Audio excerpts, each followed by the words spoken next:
Hello everyone and welcome back to my YouTube channel. मैं उम्मीद करता हूँ आप सभी लोग अच्छे से होंगे और आपकी प्रिपरेशन जो है वो चल रही होगी। देखें, एग्ज़ाम जो है वो कभी भी हो सकता है, उसका हम प्रिडिक्ट नहीं कर सकते, बट मेरे हिसाब से एंडिंग अक्टूबर या फिर फर्स्ट वीक ऑफ नवंबर के आसपास हो जाएगा शायद। लेकिन अब इन पर डिपेंड करता है कि ये प्रिपरेशन किस तरह करते हैं। अब बहुत से बच्चे कुछ चीज़ें पूछ रहे थे और कुछ बच्चों ने ये भी कहा था कि अगर आप दोबारा से थोड़ा हमें बताएं कि हमें पढ़ना कैसे है, तो हम थोड़ा सा प्रिपरेशन स्टार्ट कर रहे थे।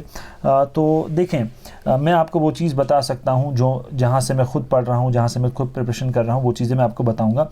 लेकिन उससे पहले देखें कि अगर आपने पहले पढ़ा हुआ है तो मेरे हिसाब से उतनी ज़्यादा चीज़ें आप ऐड नहीं कीजिएगा जो चीज़ें आपका माइंड जो है वो रिटेन नहीं कर पाए, पहली चीज़।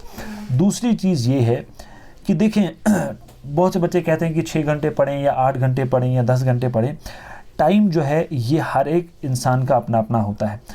अब पढ़ने को इंसान इस टेंशन में कि यार जॉब चाहिए 10 घंटे भी पढ़ सकता है, लेकिन अगर आपका माइंड आपका साथ ही नहीं दे रहा, आपको चीज़ें याद नहीं रह रही, आप बस पढ़ रहे हैं, उसका कोई फ़ायदा नहीं है। तो इसलिए सिर्फ उतना पढ़ें जो आपको लगता है कि ये मेरा इफ़ेक्टिव स्टडी है, कि मैं 6 घंटे पढ़ता हूँ और 6 घंटे पढ़ के मुझे चीज़ें याद रहती हैं। और दूसरी चीज़, ये ज़रूरी नहीं है कि आपने 9 बजे स्टार्ट किया और आप 2-3 बजे तक पढ़ ही रहे हैं कि नहीं जी मुझे 6 घंटे कवर करने हैं। नहीं, आप अपने टाइम को तोड़ सकते हैं कि मॉर्निंग में मुझे 2 घंटे या 2.5 घंटे या 3 घंटे पढ़ना है, फिर आफ्टरनून में पढ़ूंगा, फिर रात को पढ़ूंगा, इस हिसाब से। और एक ही कंपोनेंट नहीं पढ़िए कि सुबह भी हिस्ट्री पढ़ी, दिन को भी हिस्ट्री पढ़ी, शाम को भी हिस्ट्री पढ़ी, ऐसा मत करिएगा, ठीक है। ये चीज़ें। अब हम आते हैं कि थोड़ा सा सोर्सेज कहाँ से क्या चीज़ पढ़नी है, किस तरह पढ़नी, मैं आपको बताता हूँ। देखिए, जो मैं पढ़ रहा हूँ, मैं आपको अपनी बात बोलूँगा, इस हिसाब से मैं पढ़ता हूँ, यहाँ से ये मेरे सोर्सेज हैं। तो अगर आपको ठीक लगता है, बेटर लगता है, तो आप भी ये चीज़ कर सकते हैं। देखिए, करंट इवेंट्स जो हैं ये मैं मंथली मैगज़ीन से पढ़ता हूँ। अब आप कोई भी देखो, यूट्यूब पोर्टल्स हैं या कोई भी इंस्टीट्यूशंस हैं, वो आपका मंथली एक मैगज़ीन देते हैं, वहाँ से पढ़ लें। अब ये मंथली मैगज़ीन जो होती हैं, इनमें बहुत सारी डिटेल होती है, क्योंकि ये यूपीएससी या पीएससी के लिए ज़्यादातर जो है करंट अफेयर्स या बाकी चीज़ें बनाते हैं।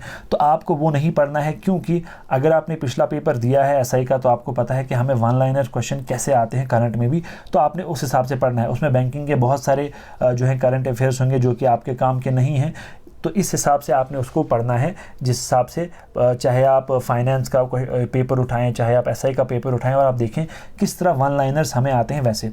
अब दूसरा है हिस्ट्री ऑफ इंडिया और इंडियन नेशनल मूवमेंट। आप देखें, मैं ये जो सेकंड, थर्ड और फोर्थ वाला कंपोनेंट है, मैं सबको ये कहता हूँ कि एक बार कम से कम इनके लिए आपने एनसीईआरटी पढ़नी है। लेकिन अब टाइम नहीं है, तो हिस्ट्री ऑफ इंडिया और इंडियन नेशनल मूवमेंट के लिए मेरे हिसाब से तरुण गोयल जो है वो सफिशेंट है। तरुण गोयल जो जीके की बुक आती है वो सफिशेंट है।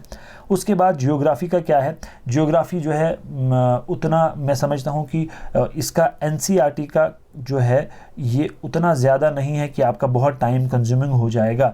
6 से लेकर 10 तक की जो एनसीईआरटी है, मुझे लगता है वो एक दिन में आप कर सकते हैं एक बार रीड। मतलब 6th वाली एक दिन में, 7th वाली एक दिन में, 8th, ये 3 तो बहुत कम है। फिर 9th और 10th को अगर आप 2-2 दिन भी लेते हैं तो कोई मसला नहीं है, ठीक है।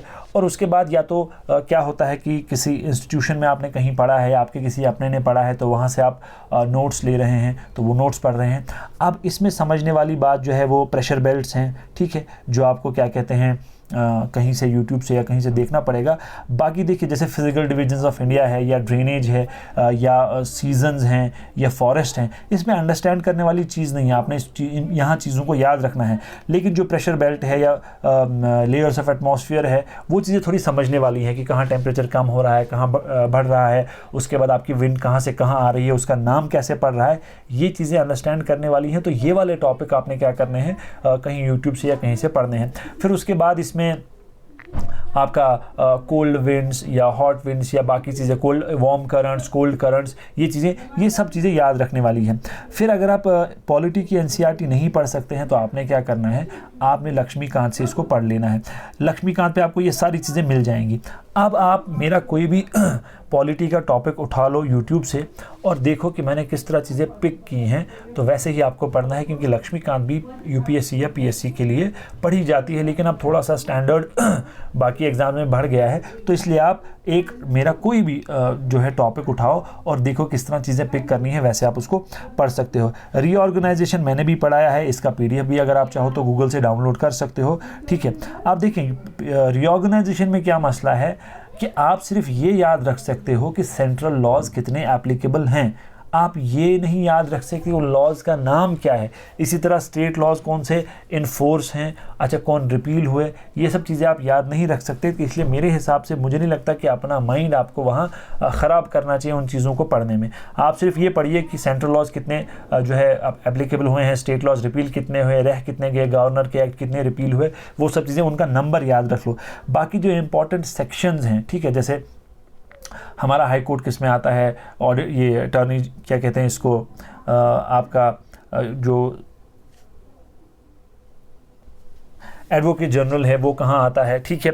उसके बाद जेएनके को किस वाले सेक्शन में डिफ़ाइन किया है, लद्दाख को किस वाले सेक्शन में डिफ़ाइन किया है, ठीक है। इसमें सबसे जो मतलब मैं कहता हूँ कि सबसे ज़्यादा सेक्शंस जिसमें हैं वो आपके पार्ट 3 जो है आपका उसमें है, ठीक है। तो वहाँ बहुत सारे इंपॉर्टेंट सेक्शंस हैं, जैसे वहाँ पे एडमिनिस्ट्रेटर है यूटी ऑफ जेएनके का, उसके बाद 239A के तहत जी हम इसको करेंगे, गवर्न करेंगे जेएनके को, 239 को करेंगे यूटी, इस तरह की चीज़ें उसमें। फिर स्टेट लेजिस्लेचर की बात है, उसमें वुमेन रिजर्वेशन की बात है, उसमें गवर्नर एड्रेस करेगा। मतलब सबसे ज़्यादा जो बड़ा सेक्शन है आपका वो आपका 3rd ही है, ठीक है, ये सॉरी पार्ट 3rd है आपका, सबसे ज़्यादा सेक्शन इसमें है।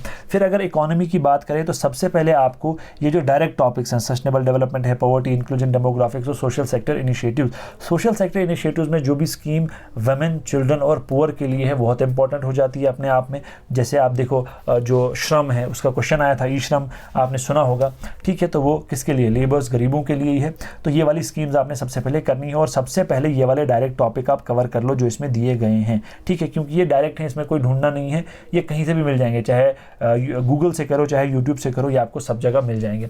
फिर जो आता है बेसिक्स, ठीक है, बेसिक में आप टाइप्स देख लो, उसके बाद इन्फ्लेशन डिफ्लेशन क्या होती है, उसमें और भी स्टैगफ्लेशन वगैरह वगैरह टाइप होती है। अच्छा, उसके बाद आप बैंकिंग के बारे में थोड़ा सा पढ़ लो, उसके बाद आप देखो मॉनेटरी पॉलिसी में क्या होता है और फिस्कल पॉलिसी में कौन होता है। मॉनेटरी पॉलिसी मतलब कौन उसको अप्लाई करता है चीज़ों पे, इन्फ्लेशन को कंट्रोल वगैरह करने के लिए, और फिस्कल पॉलिसी कौन करता है। ये सब चीज़ें हैं जो आपको बेसिकली पढ़नी है। फिर आपका जीडीपी हो गया, ये इसके साथ और भी टर्म्स होती हैं, तो ठीक है।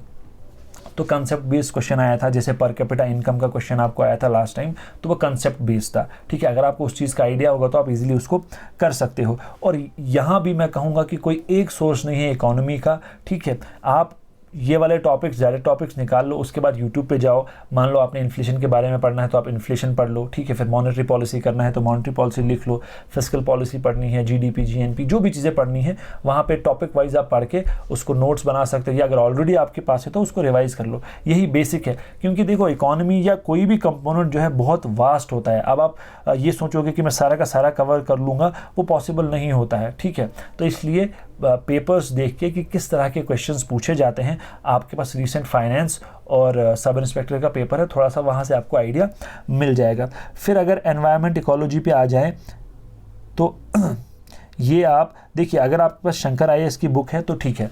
अब शंकर आईएएस भी यूपीएससी पीएससी की बुक है, उसमें भी आपने सारे टॉपिक्स नहीं पढ़ने क्योंकि बहुत ज़्यादा है। इसमें भी इकोलॉजी, इकोसिस्टम, बायोडाइवर्सिटी क्या होता है, ठीक है, ग्लोबल वार्मिंग क्या है, फिर इकोलॉजिकल पायरामिड्स क्या हैं, बायोटिक इंटरेक्शन क्या है, ठीक है, ये सब चीज़ें। उसके बाद आपका जो डिफरेंट प्रोटोकॉल्स हैं, जैसे ग्रीन हाउस गैसेस के लिए हैं, उसके बाद आपका इसके लिए ओजोन के लिए हैं, इसका क्वेश्चन भी आया था, ठीक है। तो जितने भी इंपॉर्टेंट प्रोटोकॉल्स हैं, क्योटो प्रोटोकॉल है, नगोया प्रोटोकॉल है, मॉन्ट्रियल प्रोटोकॉल है, ये सब चीज़ें आपको पढ़नी है। फिर जो आपका वेटलैंड्स है उसके बारे में पढ़ना है, और करंट में जो एनवायरनमेंट के रिलेटेड चल रहा है, जैसे क्लाइमेट ऑफ ये सारी COP26 का हमने पढ़ा था, लेकिन वहाँ 21 के बारे में आया था। अब ये तो पॉसिबल नहीं है, लेकिन एक बार एक थोड़ा सा थॉरो स्टडी आप इन सभी की कर लेना। करंट बहुत इंपॉर्टेंट है, किसमें, इकोनॉमी में ज़्यादातर करंट से ही आपको क्वेश्चन देखने को मिलेगा। अगर इन्होंने इस बार जीएस के क्वेश्चंस बढ़ाए तो लास्ट टाइम तो बहुत कम थे, अगर इन्होंने बढ़ाए तो फिर मुझे लगता है कि करंट से ज़्यादा चांसेस हैं आने के। फिर हम इसमें देखिए नेशनल पार्क्स तो पढ़ते ही हैं, इंपॉर्टेंट नेशनल पार्क्स पढ़ते हैं, ठीक है। इसके बाद हम वाइल्ड लाइफ सेंचुरीज, ये सब चीज़ें भी पढ़ते हैं जहाँ पे कुछ इंपॉर्टेंट हो रहा है। जैसे आपका आसाम में है काजीरंगा नेशनल पार्क, इसके लिए फेमस है क्योंकि जो जानवर हैं जो वल्नरेबल हैं या एक्सटिंक्ट होने वाले हैं, तो उनके बारे में जो चीज़ें हैं वो बहुत इंपॉर्टेंट अपने आप हो जाती हैं। अब जनरल इंग्लिश जो है, आप देखिए मैं अगर आपको कहूँगा कि नहीं अभी जी आप नाउन से बेसिक से स्टार्ट करो पढ़ना, तो पॉसिबल नहीं है। इसलिए आप चाहे VLW का सिलेबस निकाल लो या किसी भी और क्या कहते हैं पोस्ट का सिलेबस निकालो, जहाँ पे SSB ने क्या किया है, टॉपिक्स दिए हैं इंग्लिश में, ठीक है। वहाँ से देखो, जैसे टेंसेज होंगे, मॉडल्स होंगे, क्लॉज होगा, ठीक है, फिर एक्टिव पैसिव वॉइस होगा, ठीक है। तो वहाँ से आपने क्या करना है, वो टॉपिक्स उठाने हैं और उन टॉपिक्स को सिर्फ अंडरस्टैंड करना है कि एडजेक्टिव क्या होता है, एडजेक्टिव क्लॉज क्या है, वर्ब क्या है, एडवर्ब क्या है, एडजेक्टिव क्या होता है, एडजेक्टिव क्लॉज क्या होता है। तो उसकी अंडरस्टैंडिंग लेके फिर गूगल से कोई भी क्वेश्चनर डाउनलोड करके उसको प्रैक्टिस करो, ठीक है। और टेंसेस को भी, एक्टिव पैसिव वॉइस को भी इसी तरह कि आपने समझना है कि अगर ये एक्टिव पैसिव वॉइस हम पढ़ रहे हैं तो सब्जेक्ट किस में चेंज हो रहा है, ठीक है, मुझे किस किस चीज़ का ध्यान रखना है ताकि मैं आइडिया लगा सकूं, क्योंकि ऑप्शंस ऐसे होते हैं, दो में तो आप कम से कम फंस ही जाते हो। इसलिए प्रैक्टिस बहुत इंपॉर्टेंट है। एक ब्रीफ आइडिया, बेसिक आइडिया आपके माइंड में आ जाता है प्रैक्टिस से कि ये वाली चीज़ को मुझे इस तरह चेंज करना है, तो ये पैसिव वॉइस है, ठीक है।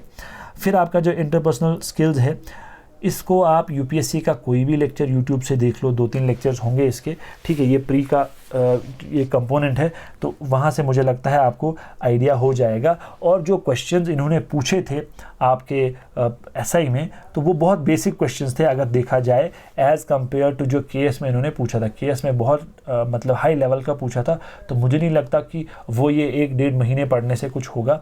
तो इसलिए आप UPSC का कोई भी लेक्चर, मतलब बहुत सारे चैनल्स हैं, ठीक है, जो ये बताते हैं, वहाँ से कर लोगे, आपको ये हो जाएगा, ठीक है।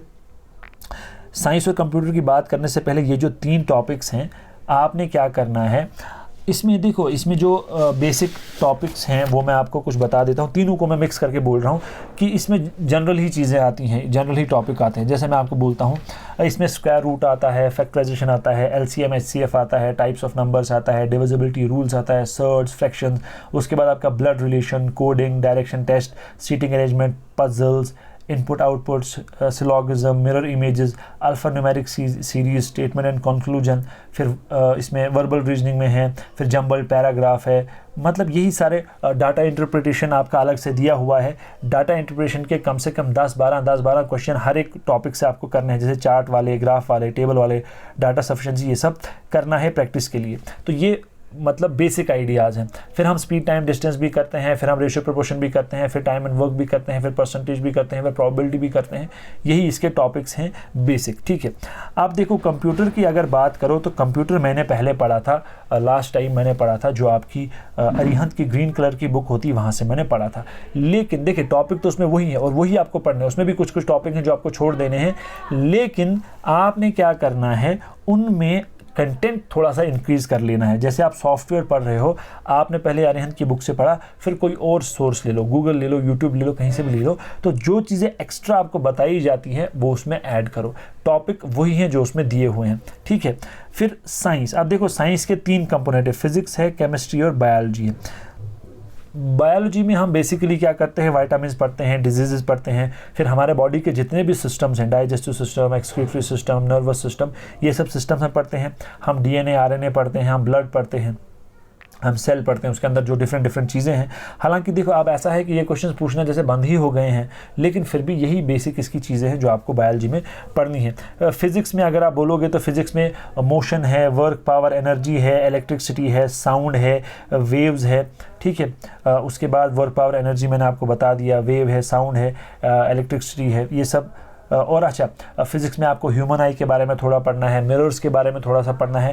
ह्यूमन आई में जितने भी जैसे मायोपिया है, हाइपरमेट्रोपिया है, प्रेसबायोपिया है, इसमें क्या होता है, मान लीजिए मायोपिया में क्या प्रॉब्लम होती है, ठीक है, हाइपरमेट्रोपिया में क्या प्रॉब्लम होती है, कौन सा लेंस लगा के हम इसको क्या कर सकते हैं, ठीक कर सकते हैं, ये चीज़ें आपको पढ़नी है। केमिस्ट्री में जो मैंने पढ़ा है इसमें मैंने केमिकल इक्वेशंस पढ़ा है, ठीक है, टाइप्स ऑफ बॉन्ड्स पढ़ा है, कार्बन एंड एलोट्रॉप्स पढ़ा है, मेटलर्जी थोड़ा मतलब मेटल्स उनकी ओर्स के बारे में पढ़ा है, ठीक है, फिर ऑक्सीडेशन रिडक्शन, यही चीज़ें 5-6 टॉपिक मैंने इसमें पढ़ी है, ठीक है। तो ये एक मतलब ये सब चीज़ें मैंने पढ़ी है और यकीन जानिए कि मैं वही चीज़ें आपको बोलता हूँ जो मैंने खुद किया हुआ है, जब मैं खुद करता हूँ तो मैंने इतना ही पढ़ा है। और मैं आपसे यही कह रहा हूँ कि देखिए ऐड करने का कोई फ़ायदा नहीं है। हाँ, अगर ये लगता है किसी को कि मैं रिटेन कर पाऊँगा चीज़ें, मैं और ऐड कर पाऊँगा चीज़ें, फिर तो कोई प्रॉब्लम नहीं है, आप आराम से कर सकते हैं, ठीक है। तो यही सब था जो मैं पढ़ता हूँ, जहाँ से पढ़ता हूँ, तो मैंने आपके साथ शेयर किया। तो मुझे उम्मीद है कि आपको इससे थोड़ी बहुत हेल्प हो जाएगी। तो चलिए, thank you and all the very best.